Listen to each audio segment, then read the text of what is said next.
Coming up today on Locked On Texas Tech, in unveiling the greatest football training facility known to mankind this week, did Texas Tech also unveil the first and last of its breed?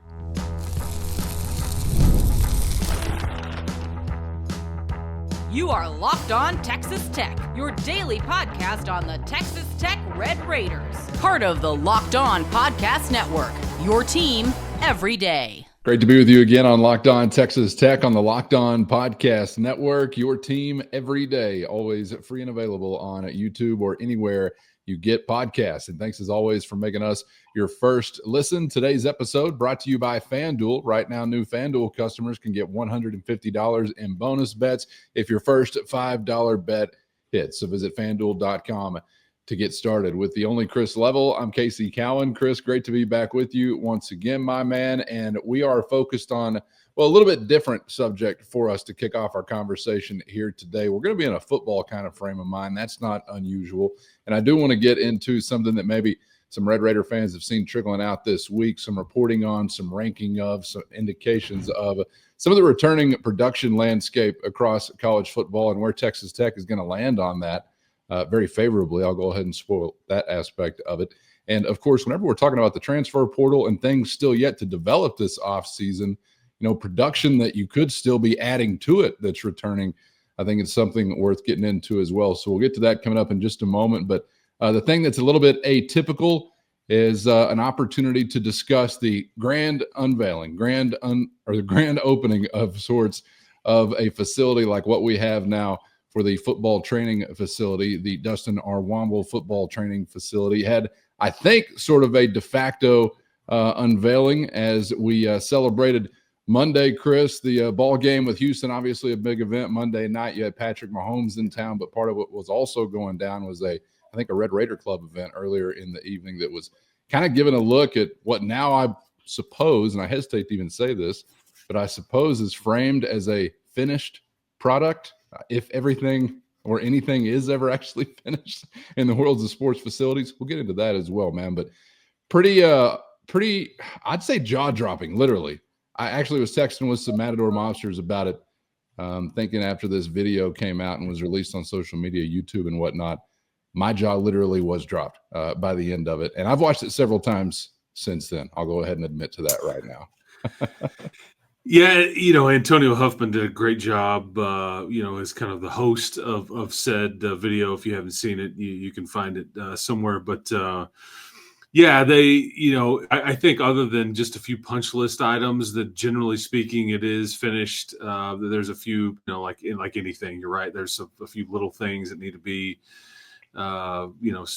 tweaked and some caulking and some screws are missing, whatever, all that stuff, handles. Right? Yeah, there you go. All that fun stuff that always seems like it takes forever. But this was a de facto kind of grand opening, kind of ribbon and giant scissor type event for a lot of the folks. I'm not even sure if it was a Red Raider Club member as much as it was hey folks that donated toward this and an invite only type scenario with Pat there, and obviously Commissioner Yormark there, and then you everybody had the sport coat thing going on Monday night, except for Pat, mind you, because he didn't need to roll that way, but everybody else was.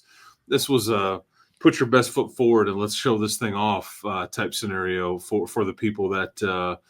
Not just Dusty and Cody, but the Pickerings and on and on. The long list of folks that pitched in to make that. And there's some of these rooms that we can get into that were named after some of the folks that helped put this thing together. But it is, as you're seeing by a lot of the national media that's been able to tour it, hadn't been, I don't think, available to anybody locally unless you donated to it. But I would guess that people will get a chance to see this thing at some point soon. But it is, I don't know if anybody technically had the foresight here, because I remember since the time that we've been doing this show, I'm like, this doesn't carry as much weight as it once could have. But I think that you're kind of on the track to where it will. And what I meant by that is the whole NIL era and everything. It's not really about a facility or this or that. And now if we get back to more of a level playing field, it couldn't come back into play very much so from that standpoint. But Calvin, they went. This is like 3 or 4 years ago. Dusty and Cody and Kirby and the folks that were heavily involved here, they went and looked at Georgia. They went and looked at Clemson. They went and looked at Oregon. I think I'm trying to remember the 5-7, Bama, Ohio State. I mean, anybody that had something new or was on this list to go kind of check it out, and they tried to pull the best of, or what is functional, or what is needed, and all that, and put this thing together, and it has turned out extremely, extremely well, and something that everybody can be very, very proud of. It's not completely fully funded, but it's on the right track for that. And there's been big donations that have been applied to it, and so it'll be something that everybody's working on for some amount of years. But this is a facility that a football player or an administrator or whoever will be able to enjoy and appreciate for many, many, many years, which is why I think some folks were so eager to donate to this as opposed to something else. And it's pretty darn impressive, and hopefully you start seeing some benefit to it soon. I wanted to ask you about sort of the impact of these things in this day and age, because we come from a time where the college football or college sports facilities arms race was never ending. And then we did kind of get into, I guess, a conversation, as you referenced just a minute ago on this show, several times, where we wondered about maybe the lessening impact of those kinds of things whenever it comes to a transfer heavy kind of era. But if I heard you right a second ago, it sounded like maybe you were saying we've cycled into that cycle and now back out into possibly another cycle where, I don't know, there is some more meaning. I'm not quite sure. And, I have on the screen there, first and last of its breed ?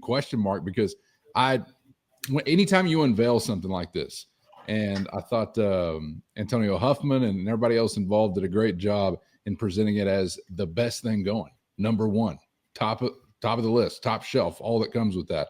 And you'll hear those kinds of things, and you'll probably even feel that way in a lot of ways sincerely within when you have a facility like that, or some others we've seen, come online over the past decade and a half.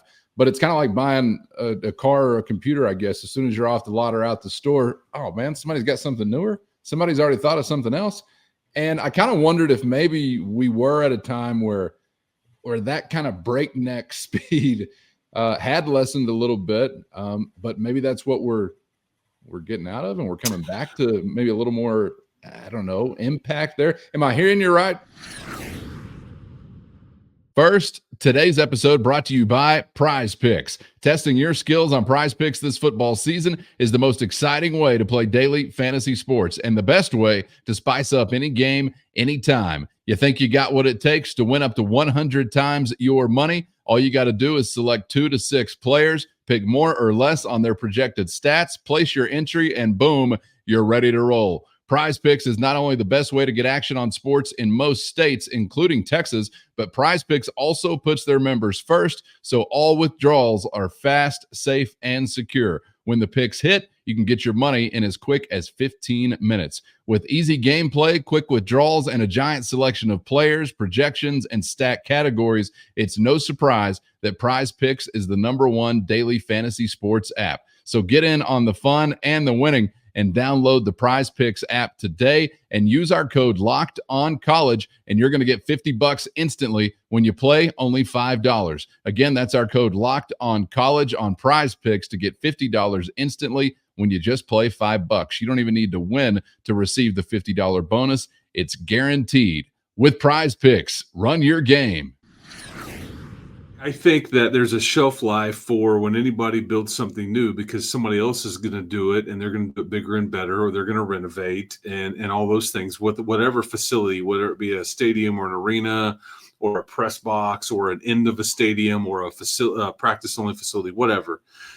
There has been an arms race going on for 20 to 30 years in college athletics.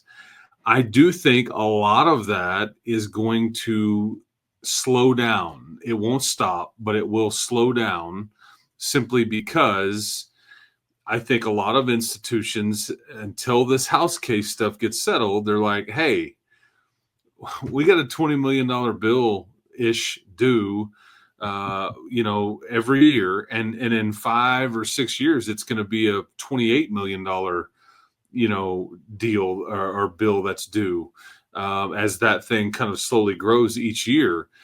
And so I think that people have that's what they're going to raise money towards in a lot of cases, as opposed to, hey, let's build a new this, a new that, and let's renovate this. So I can speak to, now that this is done, Texas Tech, from a facility standpoint, they're really going to put their foot on the brake here. Now, I don't know what you theoretically try to, get some baseball stuff done.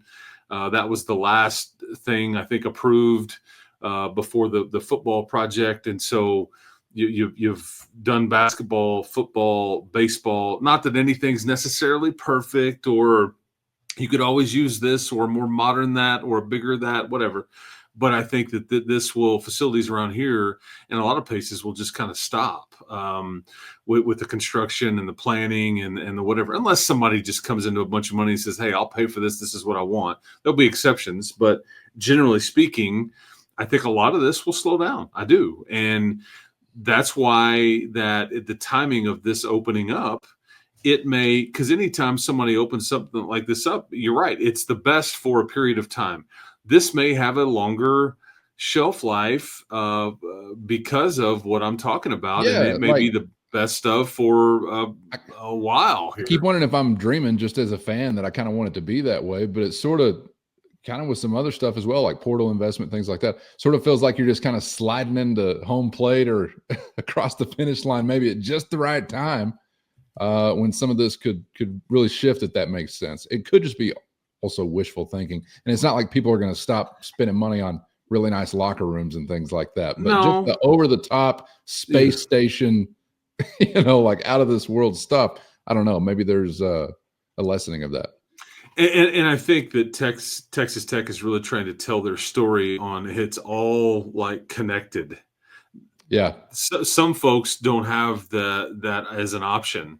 This is over there, that's over there. Maybe there's stuff but that's one of the things I think they're trying to say is, hey man, you can kind of be in this general area and you can get to practice field, weight room, take a nap, study, eat, go practice outside, whatever, and you're just kind of in the same general facility. And not everybody is fortunate enough to be in a contiguous, I guess is the right word, if I said it correctly. I think Texas Tech marketing personnel might have been doing some practicing of that word over the last year or 2 or 3, because you really want to emphasize that. Yeah. 2 things on that too, Chris. I just had to laugh to myself watching the video, and I already knew, this aspect of it, because it really has been, emphasized that this is all connected and it's the biggest thing there is running as we sit here today.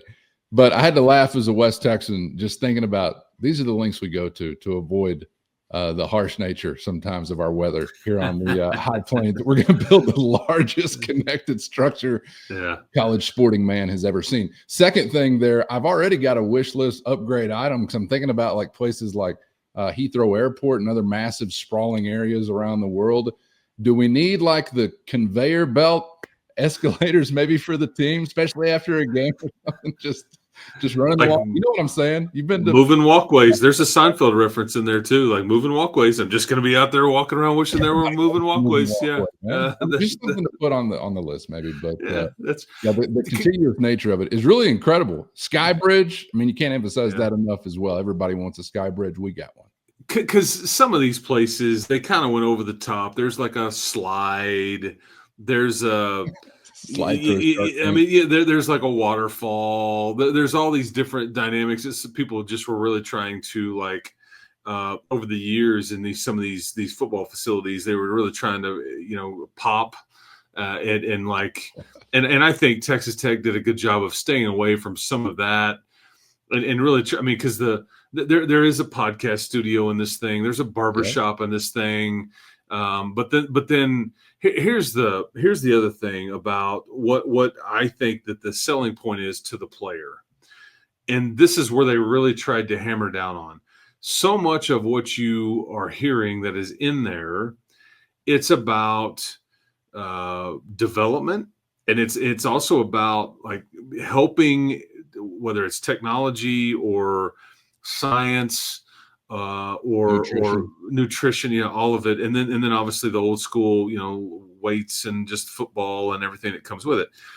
It's about trying to make you the best version of yourself. And because I'm just going to tell you that some of what is here and in this facility, NFL teams do not have or have access to, or don't, it's not a thing.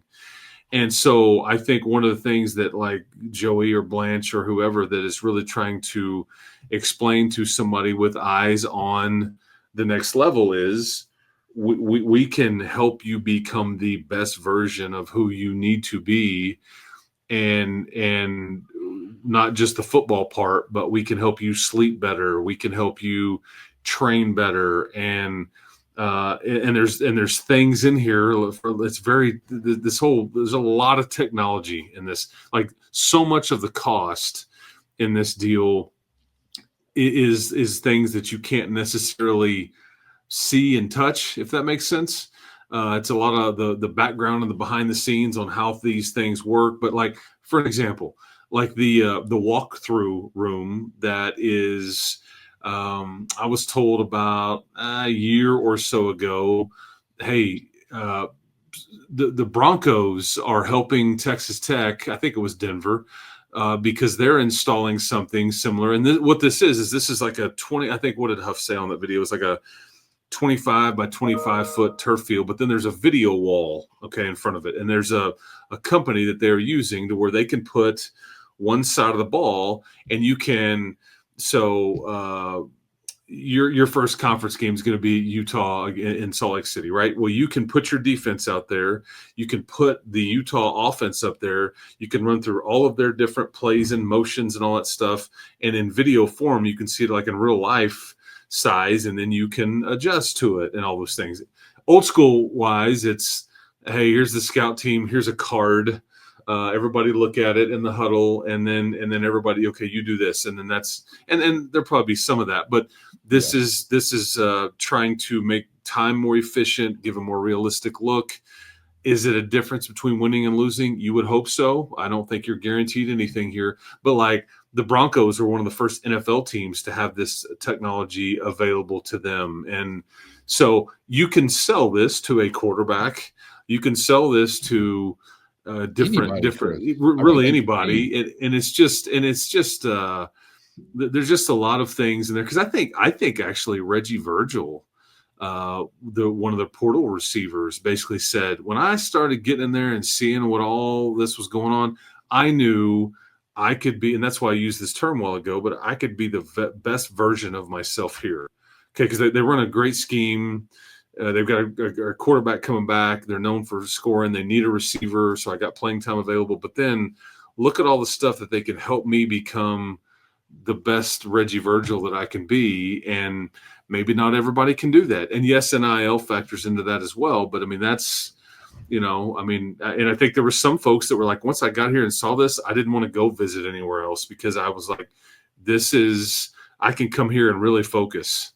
And focus on what my goals are, which is trying to play at the next level and all that stuff. So it should absolutely pay some dividends for you in the recruiting world, and just like in a week to week during the season, for sure. In some ways, we know that it already has, as far as being a selling point for guys like Virgil and some others who have added their name to the list. And Chris, when you're thinking about not only those newcomers, but some of those who were on campus already and what's going to be back in 2025, may surprise some to find just what kind of company you are keeping as far as where you stand nationally in this thing. Had seen some reporting, whether it was 24/7, I think On3 had a look at it as well, and some other various platforms that were suggesting Texas Tech going to be maybe on a short list of top 3, top 5, with easily within a top 10 kind of category as far as powered conference teams that are returning the most production next season. And I think that can always kind of be a bit of a tricky conversation to have, depending upon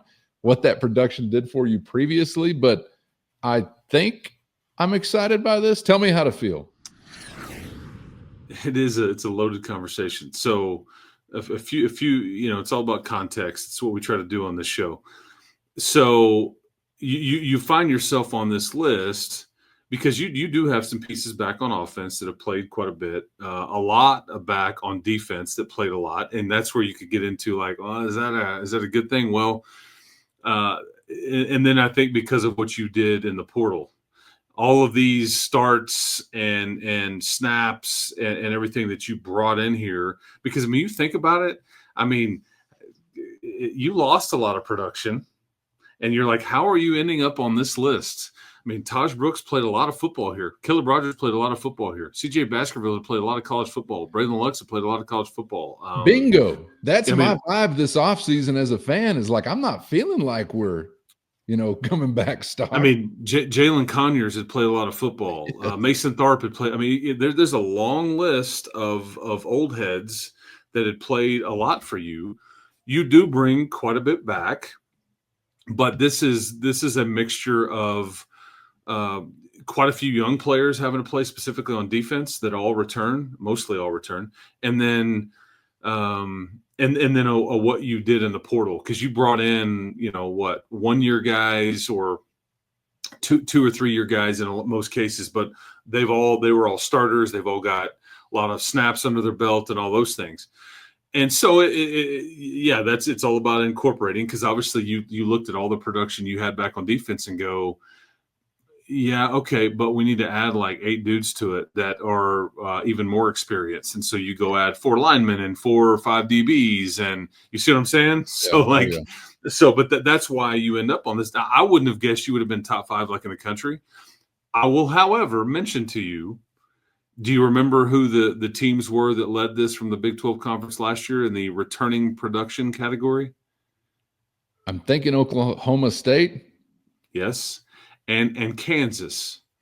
And so I would say that didn't necessarily work out for those two teams. No.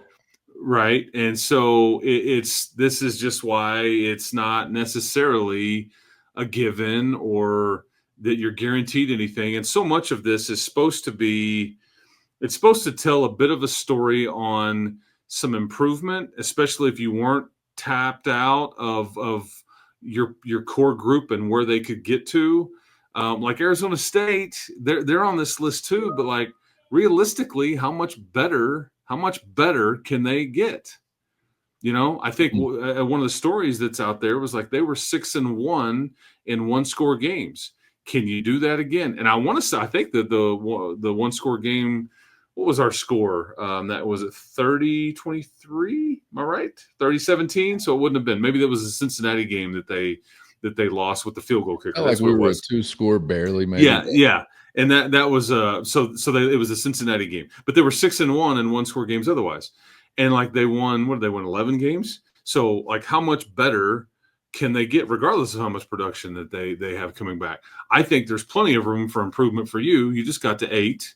Because I think anybody around here, you go win 10 or 11 games, you're going to be like, okay, we are trending. We are pushing through. We are, involved in different conversations. Now it's about sustaining it. But that's an interesting point to make as it relates to this conversation, because, Oklahoma State and Kansas weren't exactly the who's who in the Big 12 Conference last year, although many pointed to them as 2 of the favorites. I believe both ranked in the top 25 in the preseason. A lot of chatter about those 2 programs, and it just did not translate. It didn't work. So anyway, take that all with a grain of salt. The other team that was on this deal from the Big 12 that was fairly high up was Baylor. They bring a lot back, and then they've obviously added to it via the portal and all that. So we'll see. I would rather be on this list than not, but it's far from guaranteeing you anything. But it did get a lot of fans to notice and pay attention, and I think it speaks to how much age and production you brought in from the portal as much as anything, and you needed to. Yeah, may still continue to as well. Mm-hmm. Okay, I asked you to tell me how to feel, and I was thinking also, I like being on this list. When we started the conversation, this is a sign of good things. Now I'm leaving it wondering, is this a giant red flag? I guess only time will tell, but those examples from the Big 12 Conference, not confidence inspiring, at least from a year ago. we'll see. Chris, enjoyed it as always, my man. Appreciate the time. Thanks for the insights as always as well. And we'll see you for the next one. Sounds good, man. We'll talk to you next time. Appreciate it. Got another go round here this week. Before we get off to the weekend, we'll get into the Matador Mom, but mailbag. And of course, we still got a table to set as the Red Raiders are traveling to Lawrence, Kansas coming up on a Saturday. So plenty still to go. So make sure you're subscribed on YouTube or anywhere you get podcasts so you never miss an episode. For Chris, I'm Casey. Thanks for the time. We hope to see you back for the next round on Locked On Texas Tech.